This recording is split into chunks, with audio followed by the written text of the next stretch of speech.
Good morning, students. Today we will start the next chapter of our Hornbill book, that is third chapter, Discovering Tut. The saga continues. The saga means story, and Tut is one of the Egypt king. टुट एक Egypt के king थे और उनकी story के बारे में इस चैप्टर में बताया गया है कि जो किंग टुट था उसकी डेथ होने के बाद जो उसकी मम्मी थी, इजिप्ट में पहले क्या होता था कि मम्मी मतलब बॉडी को जो डेथ होने के बाद एक कॉफिन में बंद करके रखा जाता था, कवर करके पूरा प्रॉपर तरीके से, ये सोचकर कि आफ्टर डेथ भी लाइफ होती है। तो उस मम्मी के बारे में इस चैप्टर में डिस्क्राइब किया गया है। So now we will start with our chapter. He was just a teenager when he died. इसमें क्या बताया कि जो किंग टुट थे, he was just a teenager. Teenage is a age between 13 to 19 years. That means you all are in a teenage. आप सब teenager ही हैं। तो उसमें क्या बताया है कि जो किंग टुट था, जब उसकी डेथ हुई उस टाइम किंग टुट भी एक टीनेजर ही था। The last heir means successor, मतलब उस सक्सेसर मीन्स वारिस। तो जो इसमें क्या बताया है कि जो किंग टुट था, he is the last heir of the powerful family that had ruled Egypt and its empire for centuries. He was laid to great laden with gold and eventually forgotten. उसमें क्या बताया कि जो king Tut था कि Egypt की जो family rule कर रही थी, ये उनका लास्ट हेयर था, वारिस था, और इसकी जब डेथ हुई तो इसकी बॉडी को पूरा अच्छे गोल्ड के तरीके से कवर करके दफन कर दिया गया और फिर सब उसके बारे में भूल गए। Since the discovery of the tomb का मतलब होता है मकबरा, जैसे कि ताजमहल, मुमताज, जो ताजमहल है वो मुमताज का क्या है, मकबरा। तो इसी तरीके से उन्होंने क्या बताया कि since the discovering of the tomb in 1922 the modern world had speculated about what happened to him, with murder being the most extreme possibility. फिर 1922 में उसके मकबरे को डिस्कवर किया गया और लोगों ने, स्पेकुलेट मीन्स अंदाजा लगाना, लोगों ने अंदाजा लगाना स्टार्ट कर दिया कि उसकी डेथ कैसे हुई होगी। लेकिन लोगों को ज्यादातर क्या लगता है कि उसका मर्डर हुआ होगा एंड मर्डर से ही उसकी डेथ हुई होगी। Now leaving his tomb for the first time in almost 80 years, Tut has undergone a CT scan that offered no clues about his life and death and provide precise data for an accurate forensic reconstruction of the boyish pharaoh. Pharaoh means king. जब ancient time में, पुराने समय में जो राजा होता था, king होता था, that king is known as pharaoh. तो इसमें क्या बताया गया है कि अब लोगों को ये जिज्ञासा हुई कि उसकी जो किंग टुट था उसकी इतनी अर्ली एज में, इतनी कम एज में डेथ कैसे होगी। तो 80 इयर्स के बाद, जब उसके डेथ की 80 साल के बाद, अब लोगों ने जब इसका अंदाजा लगाया तो लोगों को जिज्ञासा हुई कि हमें ये पता लगाना चाहिए कि जो किंग टुट था उसकी कैसे डेथ हुई। तो लोगों ने क्या किया, उसकी जो मम्मी थी उससे उसकी बॉडी को निकाला और उसकी बॉडी का सीटी स्कैन किया, जिससे कि वो पता लगा सकें कि उसकी डेथ कैसे हुई थी। फॉरेंसिक रिकंस्ट्रक्शन मीन्स, फॉरेंसिक होता है study of science which about the crime. जो हमें क्राइम के बारे में अगर कुछ पता लगाना हो, किसी चीज के बारे में क्राइम से रिलेटेड पता लगाना हो, तो उसकी जब स्टडी करते हैं उसको बोलते हैं फॉरेंसिक। तो इसमें क्या कहा कि जो किंग टुट थे उसकी बॉडी को जब निकाल के उसकी मम्मी का सीटी स्कैन किया गया, ये पता लगाने के कि ऐसा तो नहीं सच में उसका मर्डर हुआ हो, या क्या रीजन था कि जो जिस वजह से कि इतनी अर्ली एज में उसकी डेथ हो गई। An angry wind up ghostly dust devils as King Tut was taken from the resting place in the ancient Egyptian cemetery known as the Valley of the Kings। अब जिस time पर उसकी body को बाहर निकाला जा रहा था, बाहर बहुत तेज तेज हवा चल रही थी और ऐसा लग रहा बहुत ज्यादा तूफान टाइप का आया था। जब उसकी बॉडी को, उसकी जो इतने 80 साल से जहां पर बॉडी उसकी दफन थी, जब उससे बाहर निकाला जा रहा था, इजिप्टियन सिमेट्री मीन्स कब्रिस्तान, जब उस कब्रिस्तान से उसकी बॉडी को, उस कब्रिस्तान का नाम क्या था, वैली ऑफ दी किंग्स। जिस कब्रिस्तान में किंग टुट की बॉडी को दफन किया गया था उस कब्रिस्तान का नाम था valley of Kings. Valley of Kings से जब उसकी बॉडी को बाहर निकाला जा रहा था तो बाहर मौसम बहुत तेज हवा चल रही थी, आंधी तूफान तरीके का आ रहा था। Dark bellied clouds, dark bellied it means dark in colour, had crowded across grey. अब और बाहर जो बादल थे वो बहुत ज्यादा डार्क कलर्स के हो रहे थे, मतलब पूरे में काले घने बादल छाए हुए थे। इट वॉज 6 PM ऑन 5 जनवरी 2005। और टाइम क्या हो रहा था, 5 जनवरी 2005 उस दिन डेट थी और शाम के 6 बज रहे थे। The world most famous the lingering medical mystery of this little understood young ruler who died more than 3300 years ago. तो उस दिन क्या था कि उसका जो इतना मेन इम्पोर्टेंट रूलर था, जो ऐसी मम्मी थी जिसके बारे में लोग ज्यादातर बातें कर रहे थे कि, और जो मिस्ट्री लोगों के सामने बनी हुई थी कि ये जो राज बना हुआ था कि इसकी रूलर की डेथ कैसे हुई, अब ये राज लोगों के सामने आने वाला था। और जो किंग टुट था उसकी डेथ कितने साल पहले हो चुकी थी, 3300 ईयर्स अगो उसकी डेथ हो चुकी थी।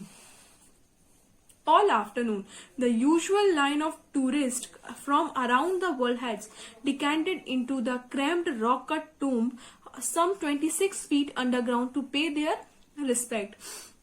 उस आफ्टरनून में, पूरी आफ्टरनून जो दुनिया भर के जो टूरिस्ट आए हुए थे, जो एक रॉक से बना हुआ एक स्ट्रक्चर था कमरे तरीके का, अर्थ से 26 फीट नीचे जो हमारा सरफेस है, अर्थ सरफेस, उससे 26 फुट नीचे एक रॉक को, जो स्टोन को कट करके कमरा तरीके का बना हुआ था, उसमें उसका जो बॉडी थी, मम्मी थी, उसमें दफन हुई थी।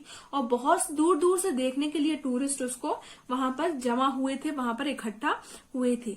दे gears at the murals on the they glared at the murals on the wall of the burial chamber and peered at the Tut's glided face, the most striking feature of the mummy shape outer cover lid. और murals मतलब क्या होता है, walls पर painting बनी हुई थी। तो जब वो जो गुफा टाइप की थी, मतलब जो स्टोन से बन के जो कमरा टाइप का बना हुआ था, उसकी दीवारों पर पेंटिंग बनी हुई थी और उस पेंटिंग को क्या कहते हैं, म्यूरल्स। तो जो विजिटर्स वहां पर आए हुए थे वो उस पेंटिंग को देख रहे थे।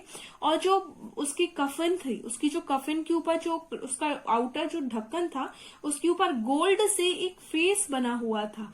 तो लोग इन सारी चीजों को देखने में बहुत ज्यादा बिजी थे और ये सारी चीजें उनको देखने में बहुत ज्यादा अट्रैक्टिव भी लग रही थी। Some visitors read from guide books in a whisper. कुछ जो विजिटर्स थे वो अपनी गाइड बुक में धीरे धीरे उसको पढ़ रहे थे। अदर स्टूड साइलेंटली, कुछ वहां चुपचाप खड़े थे।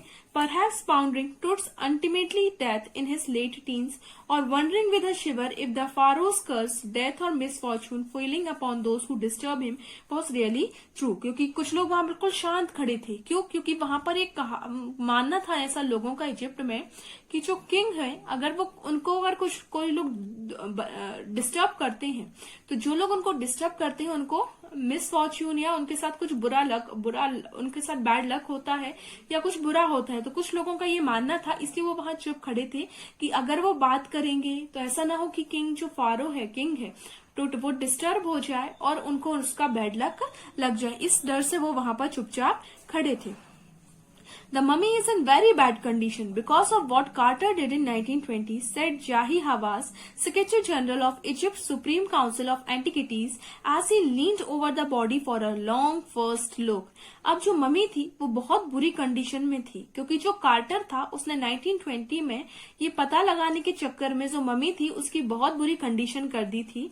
ये किसने कहा? जाही हवास ने। जाही हवास कौन है? Secretary general of Egypt supreme court of antiquities. जैसे कि उसने बॉडी को जब देखा तो उसको क्या समझ में आया कि जो बॉडी की कंडीशन है वो बहुत ज्यादा बुरी कंडीशन में है mummy. Carter Howard Carter, that is, was the British archaeologist who in 1922 discovered Tut's tomb after years of futile searching. Carter Howard कौन था? एक ब्रिटिश का आर्कियोलॉजिस्ट था जिसने 1922 में टूट के टॉम की बहुत सर्च की थी, लेकिन उसकी जो सर्च थी वो वेस्ट हो गई थी। फ्यूटाइल मीन्स वेस्ट हो जाना, वो सक्सेस नहीं हो पाया था। In contents through hastily ransacked in antiquity was surprisingly complete. They remain the richest royal collection ever found and have become part of the pharaoh's legend. Stunning artifacts in gold, their eternal brilliance means to guarantee resaturation, cause a sensation at a time of the discovery and still get the most attention. But Tut also buried with everyday things he would want in the afterlife, broad games, a bronze razor, linen undergarment, cases of wood and food and wine. अब जो king टूट की जब body को उस mummy से निकाला जा रहा था तो इजिप्ट में ऐसा मानना था कि जो बॉडी होती थी उसके साथ बहुत सारी जो हमारी डेली यूज की चीजें होती थी, जो राजा या महाराजा का जो कफिन बनाया जाता था, तो उनके जो डेली यूज की चीजें होती थी वो उनको साथ में बरी कर दी जाती थी। क्यों? क्योंकि लोगों का ये मानना था कि अगर हम वो चीजें उनके साथ में दफना देंगे तो हो सकता है कि वो चीजें उनकी डेथ के बाद वो काम में आएंगी। क्योंकि जो इजिप्ट होते थे वो आफ्टर लाइफ के बारे में बिलीव करते थे। उनको क्या लगता था कि जब किसी पर्सन की डेथ हो जाती है तो डेथ के बाद उसकी नेक्स्ट लाइफ होती है, इसलिए वो उसके जो भी जरूरी सामान होता था वो उसके साथ उसमें दफन कर दिया जाता था। तो जो किंग टुट थे उनके साथ भी उनकी जो जरूरत का सामान था वो रखा गया था। लेकिन जो सामान उसमें से फिर निकाला गया बाद में, वो उसको देखकर समझ में आ रहा था कि कितना रॉयल फैमिली से वो बिलोंग करते थे, या बहुत ही अच्छा हाई क्वालिटी ब्रांडेड सामान उनके साथ था। और उसके अलावा कुछ गोल्ड के ऑर्नामेंट्स थे, ब्रोंज की रेजर थी, अंडरगारमेंट्स, वो फूड और वाइन, इन सारी चीजों के बॉक्सेस भी रखे हुए थे। ये सारी चीजें उन्होंने क्यों रखी थी? क्योंकि उनको लगता था कि डेथ के बाद जो उनकी लाइफ होगी तो इन सारी चीजों को किंग टुट को यूज करने में काम में बाद में काम आएंगी और बाद में वो इन सारी चीजों का यूज कर सकते हैं। After a month of careful recording of Pharaoh's funerary treasures, Carter began investing his three-nested coffin. Opening the first, he found a shroud adorned with garlands of willows and olive leaves, with sclery, lotus petal and cauliflowers, the faded evidence of the burial in March and April. अब जो कुछ महीने बाद जब search किया तो उसमें क्या पता चला कि जो उसकी बॉडी थी वो 3 कॉफिन में रखी गई थी। मतलब 3 अलग अलग उसको कवर करके 3 बड़े बड़े अलग अलग कॉफिन। तो कॉफिन पता आप लोगों, वो बॉक्स टाइप का बना दिया जाता है जिसके अंदर बॉडी रखी जाती थी। 3 कॉफिन ऐसे बनाए गए थे, 3 अलग अलग साइज के, एक सबसे बड़ा, फिर उससे छोटा और सबसे छोटा। जो सबसे छोटा था उसमें उसकी बॉडी रखी गई, फिर उस छोटे कॉफिन को जो बीच वाला कॉफिन था उसके अंदर रखा गया, और फिर इन दोनों कॉफिन को उठा के उस सबसे बड़े कॉफिन में रखा गया था। ठीक, अब इसके साथ साथ और उनको वहां पर क्या मिला था? बहुत सारी फूलों की मालाएं। विलो मीन्स, विलो आपने देखा होगा कि जब किसी की डेथ हो जाती है तो कुछ सर्कल टाइप का एक बनता है फ्लावर्स का, जो उसके रिस्पेक्ट के लिए अपन उसको उसकी बॉडी के ऊपर चढ़ाया जाता है। तो इस तरीके उसको क्या कहते हैं? विलो। तो इस तरीके कुछ विलो मिले थे, ऑलिव लीव्स मिली थी, लोटस के पैटल मिले थे और कॉलीफ्लावर्स मिले थे, जिससे ये अंदाजा लगाया जा सकता है कि ये सारी चीजें अप्रैल और मार्च के महीने में मिलती हैं। तो उन्होंने क्या अंदाजा लगाया कि जो किंग टुट था उसकी डेथ कब हुई थी? अप्रैल या मार्च के महीने में हुई होगी। Finally, he reached the mummy. Though he ran into trouble, the ritual resins had hardened cemetery to the bottom of his solid gold coffin. और इतनी सब मेहनत करने के बाद, वो तीनों कॉफिन हटाने के बाद फाइनली अब उनको उसकी बॉडी मिल चुकी थी। लेकिन उसकी जो बॉडी थी वो भी पूरी गोल्ड, जो बॉडी थी वो कॉफिन्स थे वो भी पूरे प्योर गोल्ड के बने हुए थे। No amount of legitimate force could move them. Carter wrote later what was to be done. अब क्या था? अब जो रेसिन क्या था कि जब डेथ हो जाती थी तो बॉडी के ऊपर एक स्टिकी सब्सटेंस लगाया जाता, कुछ चिपचिपा तरीके का एक कुछ लेप लगाया जाता था जिससे कि बॉडी को ज्यादा लंबे समय तक खराब ना हो। तो जो किंग टुट था उसकी बॉडी पर भी वो एक लेप लगाया गया था जिससे कि उसकी बॉडी को लंबे समय तक सही सलामत रखा जा सके। लेकिन अब इतना टाइम जब उसकी डेथ में हो चुका था, जो वो लेप था वो उसकी बॉडी से पूरे तरीके से चिपक चुका था और बहुत ज्यादा हार्ड हो चुका था। तो अब जो इन्वेस्टिगेटर थे उनको समझ में नहीं आ रहा था कि उस लेप को किस तरीके से हटाया जाए। The sun can beat down like a hammer this far south in Egypt, and Carters tried to use it to loosen the resin. अब जिस एरिया में वो इजिप्ट में उस समय थे तो उस धर पर जो सन था वो बहुत ज्यादा वार्म था, बहुत तेज धूप हो रही थी।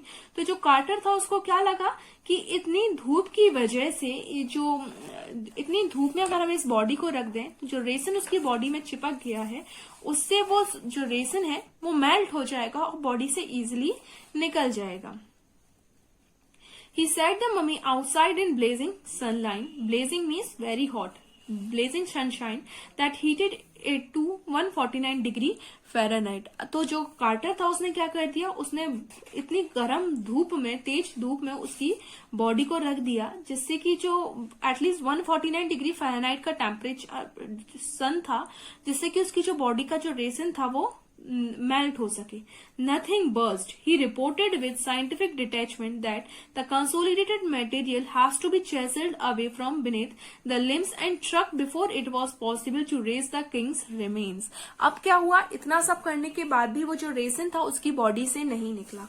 तो फिर कार्टर ने क्या किया, चेसल क्या होता है, एक इंस्ट्रूमेंट होता है जिसे लकड़ी काटने के लिए यूज किया जाता है. तो कार्टर ने क्या किया, उसका जो बॉडी का जो लेसन था उससे उसकी पूरी बॉडी का जो काट काट कर वो लेसन निकाल दिया.